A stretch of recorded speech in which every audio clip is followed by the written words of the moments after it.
अच्छा भाई, जो लास्ट फैक्टर ऑफ प्रोडक्शन हमारे पास है वो एंटरप्राइज है। अब जब हम एंटरप्राइज पे आते हैं तो एंटरप्राइज किसे कहते हैं यार? बिजनेस को एंटरप्राइज कहते हैं। ठीक है, अब देखो थोड़ा सा समझो, एंटरप्राइज ना कोई चीज नहीं है, एंटरप्राइज एक एबिलिटी है। एबिलिटी किस चीज की? डिसीजन मेकिंग की और रिस्क बेयरिंग की। यानी एंटरप्राइज का मतलब एक एबिलिटी है, और ये एबिलिटी जो है वो दो चीजों की, रिस्क बेयरिंग की और डिसीजन मेकिंग की। जैसे अगर हम कोई कारोबार करना चाहते हैं तो हम अपना पैसा उस पर लगाते हैं, हमें पता है कि यार लॉस भी हो सकता है, फिर भी आप रिस्क ले रहे हो ना। तो ये जो एबिलिटी रिस्क बेयर करने की है, और फिर ये डिसीजन लेना कि आपने क्या बनाना है, किस चीज़ का कारोबार करना है, डिसीजंस लेना कि ये प्रोडक्ट बनाएं, ये प्रोडक्ट ना बनाएं, तो ये डिसीजन मेकिंग है आपकी। तो अगर आपके अंदर एबिलिटी है रिस्क बेयर करने की और डिसीजन मेकिंग की, तो मुबारक हो दोस्त, तुम एंटरप्राइज में एंटर हो गए हो।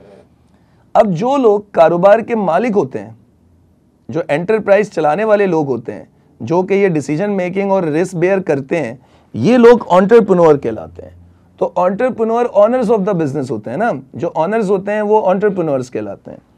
An individual or group of people who combines the factors of production and undertakes the risk and uncertainties involved in the production. यानी ये जो लोग होते हैं, जो ऑनर्स ऑफ द बिजनेस होते हैं, ये क्या करते हैं? ये बाकी फैक्टर्स ऑफ प्रोडक्शन को यूज करते हैं, लैंड, लेबर, कैपिटल को यूज करते हैं, यूज करके इनसे प्रोडक्ट्स बना के बेचते हैं, और ये अपना पैसा इन पे इन्वेस्ट करते हैं, रिस्क बेयर करते हैं, डिसीजंस लेते हैं, क्या बनाना है, कैसे बनाना है, मार्केटिंग कैसे करनी है। तो ये सारे डिसीजंस इसके अंदर इन्वॉल्व होते हैं। तो एंटरप्राइज वो एबिलिटी है जो कि रिस्क बेयरिंग और डिसीजन मेकिंग की है, और वो लोग जिनके अंदर ये एबिलिटी मौजूद होती है, वो कारोबार के ऑनर्स होते हैं ज़्यादातर, वो एंटरप्रेन्योर्स कहलाते हैं आपके पास।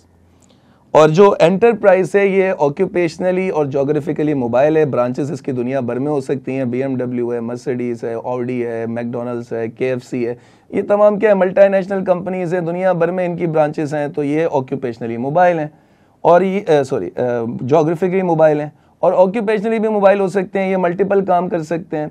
ठीक है, जैसे जो KFC है वो बर्गर्स भी बना रहा है, विंग्स भी बना रहा है, राइस भी दे रहा है, तो मल्टीपल फूड में वो आइटम्स बना के दे रहा है, तो वो क्या है, ऑक्यूपेशनली मोबाइल है आपके पास। मैकडोनल्ड्स है, KFC है, हज़ार तरह के बिजनेसेस आपके पास मौजूद है। पेप्सी, कोक, इनकी एग्जांपल ले लें, ये भी दुनिया भर में मौजूद हैं, जोग्राफिकली मोबाइल हैं, ऑक्यूपेशनली मोबाइल हैं, सिर्फ कोल्ड ड्रिंक्स बना के नहीं बेच रहे, जूस भी बना रहे हैं, एनर्जी ड्रिंक्स भी बना रहे हैं, पानी भी बना के बेच रहे हैं। तो ये क्या है सर? ये सारे ऑक्यूपेशनली और जोग्राफिकली मोबाइल हैं आपके पास। लास्ट जो हमारे पास आ जाता है इसके अंदर, वो आता है इनका रिवॉर्ड।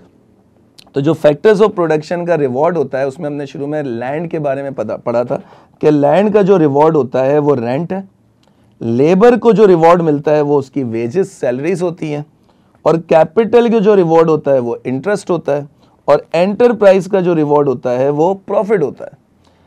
तो समझ में ये आया कि जो rewards of factors of production है वो 4 फैक्टर्स ऑफ प्रोडक्शन है, तो उनके रिवॉर्ड्स भी 4 हैं। मतलब हर किसी को इसके बदले क्या मिलेगा? तो लैंड के बदले में रेंट मिलेगा आपको, ठीक है, लेबर के बदले में वेजेस मिलेंगी आपको, कैपिटल के बदले में इंटरेस्ट मिलेगा आपको, और एंटरप्राइज के बदले में प्रॉफिट मिलेगा आपको। अच्छा, ज़्यादातर ये चीज़ें समझ में आ जाती हैं, लेकिन जो कैपिटल के बदले में इंटरेस्ट है ना, इसके पॉइंट को समझें। इसके 2 मतलब हो सकते हैं। एक मतलब तो इसका ये होता है कि आप जो पैसा मशीनरीज के ऊपर लगा रहे हो, ऑफिसेज के ऊपर लगा रहे हो, ये पैसा अगर आप बैंक में रखवाते तो आपको इंटरेस्ट मिल जाता ऊपर। या फिर दूसरा सीन ये है कि अगर आपने इससे मशीनरीज खरीद ली हैं, तो लेट्स सपोज आपने एक मशीन खरीदी 1 मिलियन की, 10 लाख की। ये एक 10 लाख की मशीन आपको 10 लाख के प्रोडक्ट तो नहीं बना के देगी ना, ज़्यादा के बना के देगी। तो लेट्स सपोज आपने इस 10 लाख वाली मशीन से 25 लाख के प्रोडक्ट्स बनाए, तो आपने ऊपर कितने के प्रोडक्ट्स बनाए? 15 लाख के। तो जो 15 लाख रुपए इस मशीन ने, जिसके ऊपर आपने 10 लाख रुपए लगाए, उसने आपको 15 लाख रुपए का माल ऊपर बना के दिया अपनी कीमत से, तो वो एक तरीके से इंटरेस्ट हो गया आपके पास। तो हमें क्लियर ये हुआ कि लैंड का जो फैक्टर ऑफ प्रोडक्शन का रिवॉर्ड है वो रेंट है, लेबर का वेजेस है, कैपिटल का इंटरेस्ट है, और एंटरप्राइज का प्रॉफिट है। तो बिजनेस करने वाले लोग किसके पीछे भागते हैं भाई? प्रॉफिट के पीछे भागते हैं। तो उनका मकसद होता है कि बदले में प्रॉफिट मिले हमें। तो आई गेस यहाँ तक फैक्टर्स ऑफ प्रोडक्शन हमारा कंप्लीट हो जाता है, और सारी चीज़ें हमें क्लियर हो जाती हैं कि 4 फैक्टर्स ऑफ प्रोडक्शन है, लैंड, लेबर, कैपिटल और एंटरप्राइज। तो इसको हमने डिटेल में समझ लिया है माशाल्लाह से।